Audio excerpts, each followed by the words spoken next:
नमस्कार। खबर पर नजर के इस अंक में आप सभी का स्वागत है। मैं हूं निखिल सिंह और खबर पर नजर में हम उन तमाम खबरों की बात करते हैं, उस पर चर्चा करते हैं जिन्होंने बटोरी हैं आज दिन भर सुर्खियां और जिन पर हमारे संवाददाताओं ने दिन भर अपनी नजरें बनाए रखी, उन खबरों को फॉलो किया है। आज हम अपने इस खबर पर नजर के विशेष अंक में बात करेंगे। संसद में पक्ष विपक्ष का संग्राम जारी रहा। राहुल गांधी से माफी की मांग को लेकर अड़ी है बीजेपी, क्या कुछ रहा है इस पर हम चर्चा करेंगे। साथ ही साथ जम्मू कश्मीर के अनंतनाग में एनआईए की छापेमारी हुई है और घोटाले पर सियासी बवाल मचा है बिहार में, इस खबर पर भी हम बातचीत करेंगे। साथ ही साथ बात करेंगे आरएसएस की अखिल भारतीय प्रतिनिधि सभा की बैठक की। तो सबसे पहले बात संसद सत्र की। आज दूसरा दिन था और संसद में बजट सत्र के दूसरे चरण के दूसरे दिन आज भी ब्रिटिश सांसदों के समक्ष देश को अपमानित करने और कैम्ब्रिज में देश विरोधी बयान देने के मामले पर सत्ता पक्ष और विपक्ष के बीच घमासान देखने को मिला। हंगामे के कारण लोकसभा और राज्यसभा की कार्यवाही पहले 2 बजे तक और फिर पूरे दिन के लिए स्थगित करनी पड़ी। सदन की मर्यादा। राज्यसभा की कार्यवाही शुरू होते ही सदस्यों ने आरआरआर और द एलिफेंट विस्पर्स की टीमों को उनकी ऑस्कर जीत पर बधाई दी। उपराष्ट्रपति ने जगदीप धनखड़ ने कहा कि ये उपलब्धियां भारतीय कलाकारों की विशाल प्रतिभा, अपार रचनात्मकता और प्रतिबद्ध समर्पण की वैश्विक प्रशंसा को दर्शाती हैं।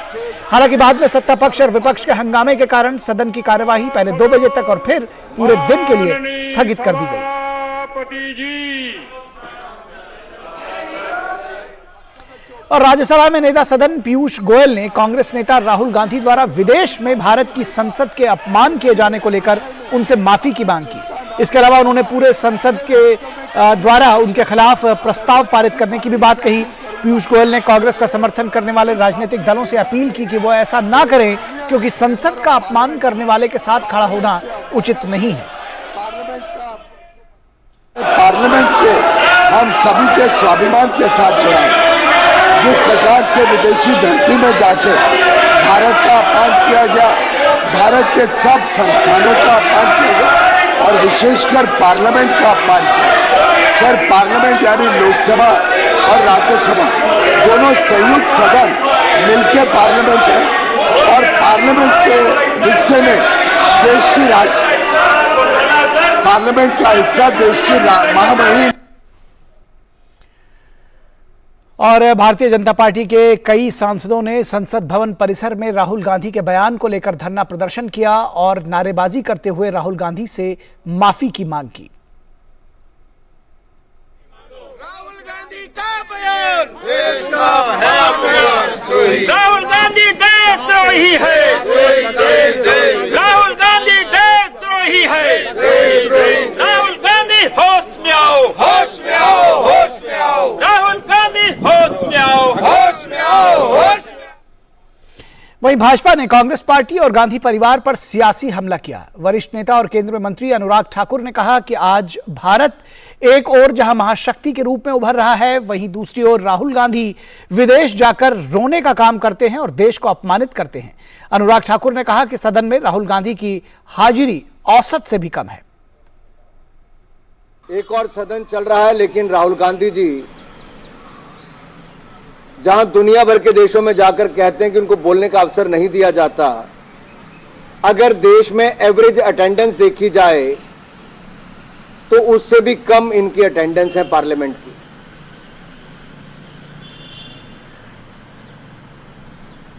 ये बात करते हैं पैगासस की, ये बात करते हैं बगिंग की।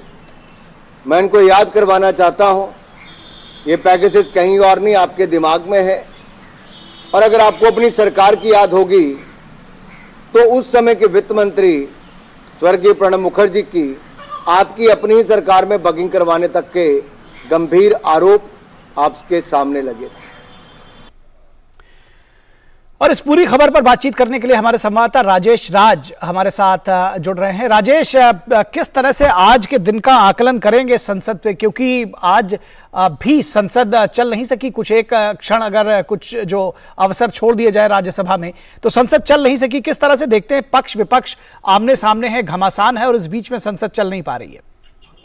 देखिए निखिल, बिल्कुल आपने सही कहा कि पक्ष और विपक्ष दोनों आमने सामने हैं और यही सवाल हमने जब आज सूचना और प्रसारण मंत्री अनुराग सिंह ठाकुर से पूछा कि आखिर सत्ता और विपक्ष की इस टकराहट का खामियाजा संसद को उठाना पड़ रहा है, इसे कैसे शॉर्ट आउट किया जाएगा, क्या संसद चलेगी या नहीं। तो उन्होंने कहा कि राहुल गांधी ने देश का बहुत ही अपमान किया है और विदेशों में जाकर वो लगातार जिस तरीके से देश के बारे में जनता को गुमराह करने का काम कर रहे हैं वह माफी योग्य नहीं है। यानी वो माफी से नीचे किसी भी तरह की पहल को स्वीकार नहीं कर रहे हैं। उनका साफ तौर पर कहना है कि राहुल गांधी को माफी मांगनी होगी। वहीं गिरिराज सिंह जो केंद्रीय ग्रामीण विकास मंत्री हैं, उन्होंने सदन की कार्रवाई खत्म होने के बाद कमलापति त्रिपाठी जो कभी उत्तर प्रदेश के बहुत बड़े कद्दावर नेता हुआ करते थे, उनका जिक्र किया और एक कोर्ट जो संसद का था वो लेकर आए थे पर्चियां, और उसको वो पढ़कर उन्होंने सबको सुनाया और कहा कि जब इंदिरा गांधी पर किसी विपक्षी ने एक टिप्पणी कर दी थी तो कमलापति त्रिपाठी ने इस बात का स्पष्ट जिक्र किया था और कहा था कि इंदिरा गांधी के पर जो टिप्पणी की गई है वह सिर्फ इंदिरा गांधी पर टिप्पणी नहीं है बल्कि देश के प्रधानमंत्री, देश के नेता पर यह टिप्पणी है। यानी इंदिरा गांधी का अपमान नहीं, देश का अपमान किया जा रहा है। तो गिरिराज सिंह ने उसी कोर्ट को उसी वक्तव्य का हवाला देते हुए उन्होंने कहा कि जब इंदिरा गांधी के लिए एक कानून, एक बात का जिक्र किया जा सकता है तो फिर प्रधानमंत्री नरेंद्र मोदी पर भी तो वही बात लागू होनी चाहिए। यानी डेमोक्रेसी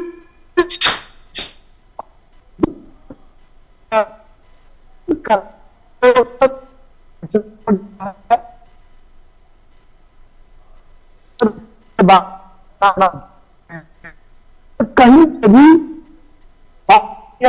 आपत्तिजनक है।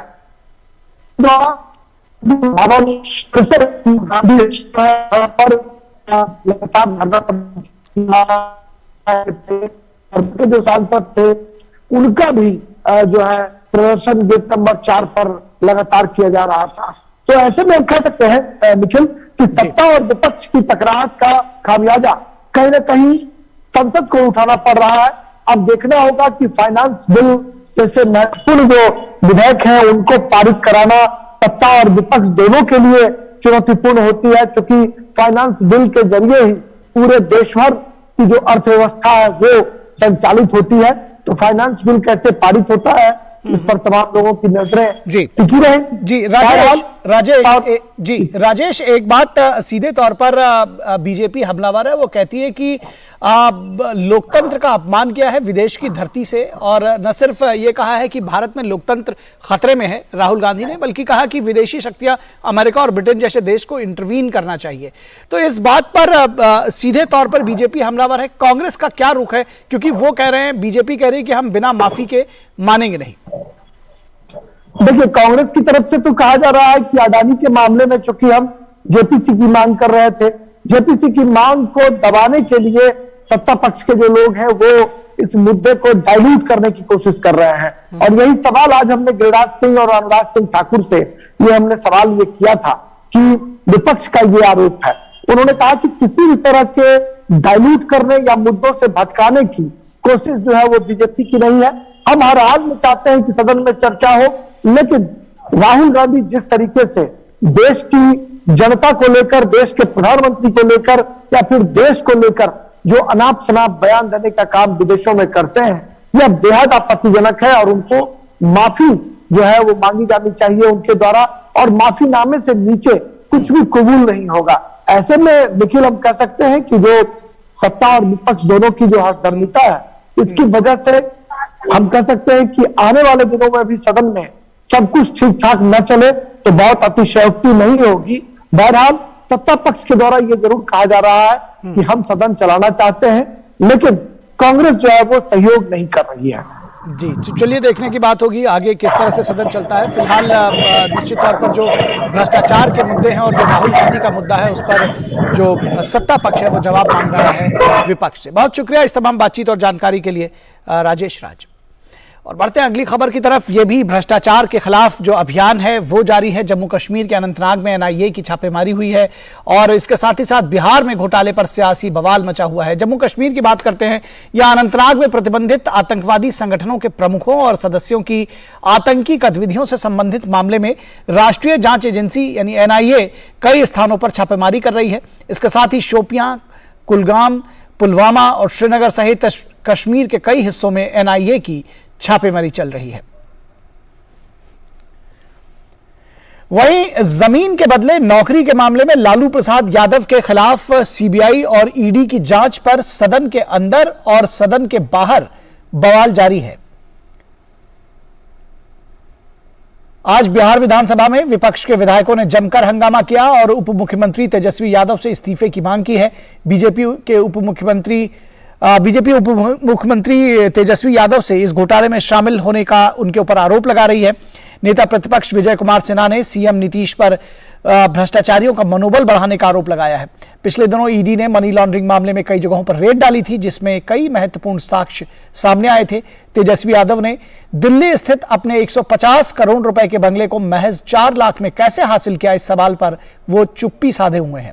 तेजस्वी यादव सीबीआई और ईडी की कार्रवाई में इसको बदले की भावना की कार्रवाई बताते हैं, ऐसा आरोप लगाते हैं। नीरज सिंह हमारे संवाददाता इस पूरी खबर पर बातचीत करने के लिए हमारे साथ बने हुए हैं। सबसे पहले बात करें नीरज, अगर आपसे एनआईए की रेड जो जम्मू कश्मीर के अनंतनाग में की गई और शायद वो अब भी जारी है, अपडेट्स आप बताएंगे, क्या कुछ अपडेट है, क्यों ये रेड की जा रही है, क्या डिटेल देंगे? देखिए, ये टेरर फंडिंग को लेकर निखिल ये रेड की गई थी और पिछले साल 2022 में इसमें मामला दर्ज किया था और एनआईए ने कई सारे अलगाववादियों से पूछताछ भी करी थी। उस पूछताछ के बाद कई सारे अलगाववादियों को गिरफ्तार भी किया था। आपको पता होगा कि टेरर फंडिंग को लेकर एनआईए ने जम्मू कश्मीर के कई सारे व्यापारियों पर भी शिकंजा कसा था जो सीमा पार व्यापार करते थे और जो पैसा है वो आतंकवादियों तक पहुंचाते थे और ये वही पैसा था जिसका उपयोग आतंकवादी घाटी के अंदर पत्थरबाजी के लिए या स्कूलों में आग लगाने के लिए जो युवा हैं उनको देते थे और इस तरह की घटनाओं को अंजाम देते थे। एनआईए के पास इस बात का इनपुट था कि ये आतंकवादी दोबारा से घाटी में सक्रिय हो रहे हैं और कहीं ना कहीं जो इनके स्लीपर सेल हैं वो एक बड़ी भूमिका निभा रहे हैं। उसी को लेकर एनआईए ने ये छापेमारी की कार्रवाई की है। ये कार्रवाई निखिल अभी भी चल रही है क्योंकि अनंतनाग है, अगर पुलवामा की बात करें, शोपियां की बात करें, श्रीनगर में कई सारे आतंकवादी और उन आतंकवादियों के परिजन हैं, उनके यहाँ पर भी एनआईए की टीम पहुंची है और उनको न केवल पूछताछ कर रही है बल्कि तमाम तथ्यों के आधार पर एनआईए जल्दी उनको गिरफ्तार भी करेगी क्योंकि एनआईए के पास इस बात का इनपुट है कि टेरर फंडिंग का जो पैसा है वो ड्रग्स के मार्फत जो श्रीनगर है वहां इन आतंकवादियों तक पहुंच रहा है। इसके अलावा हथियारों का जो पैसा है वो भी आतंकवादियों तक पहुंचाने की कोशिश की जा रही है। आपने देखा होगा इससे पहले एनआईए ने जो गैंगस्टर हैं उनके खिलाफ भी निखिल कार्रवाई की थी क्योंकि आतंकवादियों ने गैंगस्टरों को एक तरीके से हायर कर रखा है। कोई भी अगर घटना को अंजाम देना है तो ये आतंकवादी गैंगस्टरों के थ्रू इस घटना को अंजाम देते हैं ताकि आतंकवादियों पर सीधा सीधा शक ना जाए।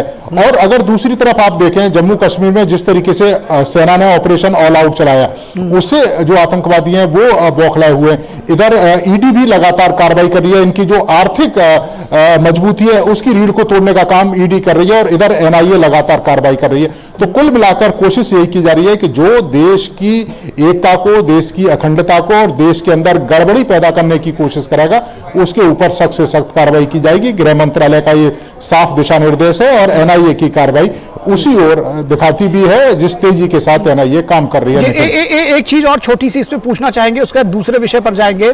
बिहार की में जो घोटाले पर सियासी बवाल है उसकी बात करेंगे, लेकिन यहां पर क्या ये जो मनी ट्रेल है वो पाकिस्तान से या जो आतंकवादी जो सरपरस्त हैं जो उन तक भी ट्रेल ये पहुंचती है, क्या इस तरह का भी कुछ सामने आया है पूरी जांच में? देखिए, बिल्कुल पहुंचती है निखिल। अगर आप देखें कि इन आतंकवादियों ने किस तरह का नेटवर्क बना रखा है, बहुत सारे आतंकवादी जो पाकिस्तान में बैठे हैं उनकी खाड़ी देशों में कई सारी शेल कंपनियां हैं। ये क्या करते हैं कि उस पैसे को शेल कंपनियों तक पहुंचाते हैं और शेल कंपनियों के मार्फत वो पैसा हमारे भारत के अलग अलग राज्यों में पहुंचता है। अगर आप सपोज करो जम्मू कश्मीर में पैसा पहुंचाना है तो सबसे पहले पंजाब पहुंचेगा, पंजाब से हिमाचल पहुंचेगा, हिमाचल से मध्य प्रदेश पहुंचेगा, मध्य प्रदेश से फिर दिल्ली आएगा और दिल्ली से फिर किसी दूसरे स्टेट में जाएगा और वहां से जम्मू कश्मीर या जो श्रीनगर में बैठे आतंकवादी संगठन है उन तक ये पैसा पहुंचेगा, ताकि जो हमारी एजेंसियां हैं, जांच एजेंसियां हैं, उस नेटवर्क को पकड़ ना पाए।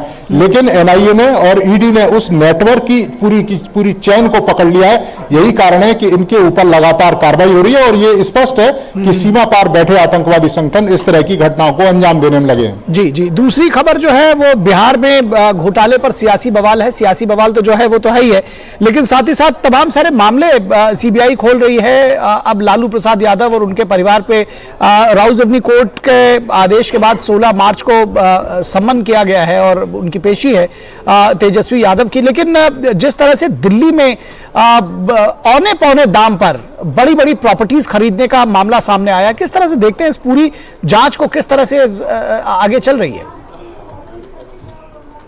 देखिए बिल्कुल, और ये कोई एक दो प्रॉपर्टी नहीं है निखिल। अगर आप देखें लालू परिवार की कई सारे सदस्य हैं जिनके नाम पर ये प्रॉपर्टियां हैं। मीसा भारती के नाम 3 बड़े बड़े फार्म हाउस हैं जो 2.5 एकड़ के हैं। इसके अलावा लालू प्रसाद यादव की जो दूसरी बेटियां हैं उनके नाम पर भी जो संपत्तियां यहाँ पर मौजूद हैं दिल्ली के अंदर। और जिस संपत्ति का जिक्र अभी सामने आया है जो तेजस्वी यादव के नाम है, 4 मंजिला ये एक इमारत है और मात्र 4 लाख रुपए में ये इमारत अपने नाम करा ली गई। जो कंपनी इनके स्वामित्व में मौजूद है उसी कंपनी को ये ट्रांसफर की गई। आप कल्पना करिए कि देश के किसी भी पिछड़े इलाके में 4 लाख रुपए में आप जमीन लेकर 4 मंजिला मकान बना सकते हैं, जबकि दिल्ली जैसी पॉश कॉलोनी में जिसकी कीमत वर्तमान में 150 करोड़ से ज्यादा की होगी, वहां पर 4 लाख रुपए में इन्होंने इस संपत्ति को अर्जित कर लिया है। तो आप समझ सकते हैं कि किस तरह की जो राजनीति है ये कर रहे हैं। लगातार ये कह रहे हैं कि जो हमारी जांच एजेंसियां राजनीतिक दोष के तहत कार्रवाई कर रही है, लेकिन इस पर इनका जवाब नहीं है कि 4 करोड़ में 4 मंजिला मकान कहां से आ जाता है। तो और ये लैंड फॉर जॉब का जो मामला है मात्र यही नहीं रुकता है। बिहार के अंदर, पटना के अंदर भी कई सारी संपत्तियां इनके परिजनों के नाम की गई थी। उन्हीं संपत्तियों को इन्होंने अपने जो आरजेडी के जो नेता हैं आबू दोजाना उनको ट्रांसफर की थी, उनके नाम बेची थी। कई करोड़ रुपए में 7 लाख की संपत्ति 3.5 करोड़ से ज्यादा में बेची गई थी और उन संपत्तियों का पैसा है वो ट्रांसफर किया गया था तेजस्वी यादव के अकाउंट में। और इसके अलावा मुंबई के कई सारे ज्वेलर्स हैं, उनके मार्फत भी तेजस्वी यादव तक पैसा पहुंचा था और उसी के बाद इस संपत्ति को खरीदा गया था जो 150 करोड़ की कीमत है और मात्र 4 लाख रुपए में खरीद लिए। तो अब जब ये बातें निकलकर सामने आएंगी तो राजनीतिक प्रत्यारोप तो जरूर लगाएंगे ताकि इस बात का जवाब ना देना पड़े कि 4 लाख रुपए में 150 करोड़ की संपत्ति उन्होंने अपने नाम कैसे कर ली। एक बात बहुत संक्षेप में जानना चाहेंगे, बहुत संक्षेप में, कहां तक ये कार्रवाई पहुंची है, आगे अभी क्या कुछ होना है फिलहाल? देखिए ये कार्रवाई लगातार चल रही है और अभी भी जो इन्वेस्टिगेशन है अपनी दिशा में लगातार चल रहा है और जो जांच एजेंसी है उनका कहना है कि उनके पास तमाम सबूत हैं। तेजस्वी यादव को पूछताछ के लिए बुलाया जाएगा। दूसरे लोगों से जो धन संपत्ति बरामद की है उनकी डिटेल मांगी जाएगी और अगर उन्होंने डिटेल नहीं दी, सही तरीके से सबूत सामने पेश नहीं किए तो उनके खिलाफ भी कड़े कदम उठाए जाएंगे। चलिए, बहुत शुक्रिया इस तमाम बातचीत और जानकारी के लिए नीरज सिंह। और अगली खबर आरएसएस की एक बड़ी बेहद महत्वपूर्ण बैठक से जुड़ी हुई है। राष्ट्रीय स्वयंसेवक संघ के सर कार्यवाह दत्तात्रेय होसबोले ने आरएसएस पर टिप्पणियों के लिए कांग्रेस सांसद राहुल गांधी को आड़े हाथों लिया। ये वो एक प्रेस कॉन्फ्रेंस का संबोधन कर रहे थे इस बैठक के बाद।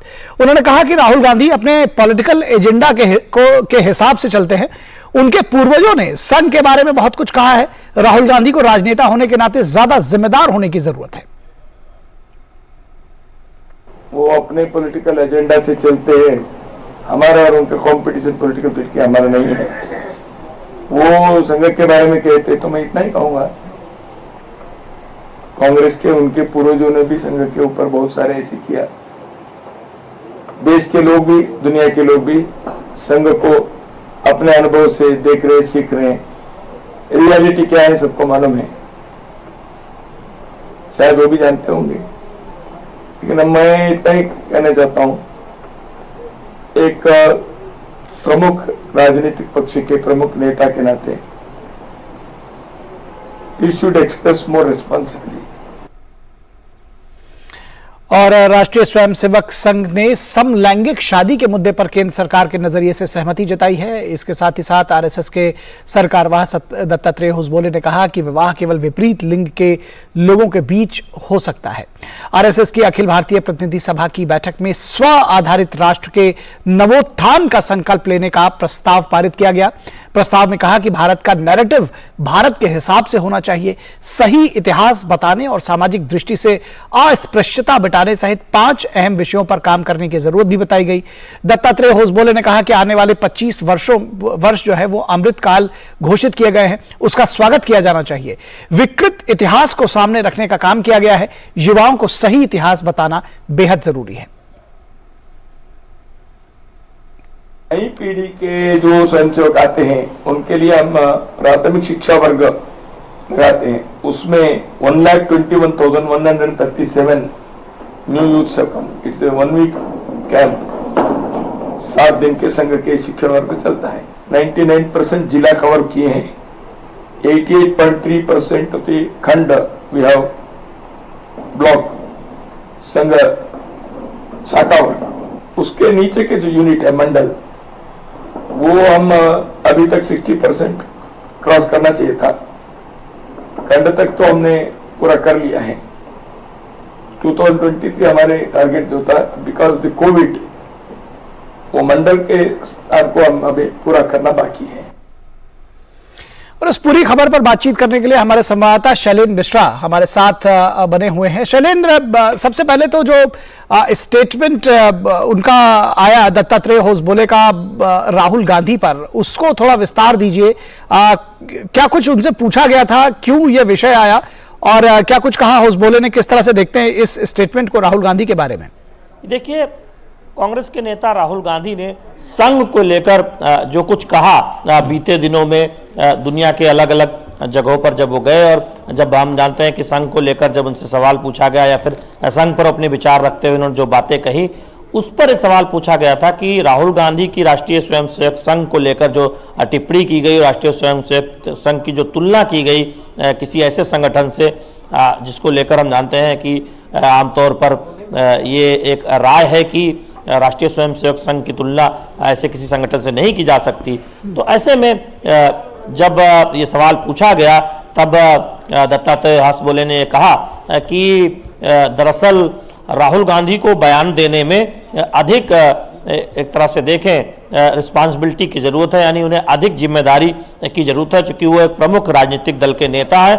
और साथ ही साथ इस बात को भी याद दिलाया कि पहले भी उनके पूर्वजों ने जिस तरह से कुछ राष्ट्रीय स्वयंसेवक संघ के बारे में कहा और समय समय पर जो टिप्पणियाँ हुई, वो दरअसल जब बाद में हमने देखा कि जनता की जो राय है, जनता जो समझती है उससे इतर है। और इसके साथ ही साथ जब एक सवाल को फिर से एक बार पूछा गया कि हाल ही में लंदन में जो राहुल गांधी ने टिप्पणियां की लोकतंत्र को लेकर, जो लोकतंत्र को खतरे में होने की बात उन्होंने कही है, उस पर संघ का क्या कहना है, संघ क्या समझता है। तब ऐसे में ये स्पष्ट तौर पर कहा गया कि आप देखिए कि देश में निरंतर चुनाव हो रहे हैं, कई जगहों पर खुद कांग्रेस पार्टी जीती है, 1-2 जगहों पर अगर बीते 2-3 सालों में जो लगातार चुनाव होते हैं, पंचायतों में चुनाव हो रहे हैं, राष्ट्रीय शिक्षा नीति जो बनी उसमें किस तरह से व्यापक स्तर पर विचार विमर्श हुआ, जबकि जब पहले की एक सरकार थी जिसमें एक सलाहकार समिति दरअसल फैसला करती थी,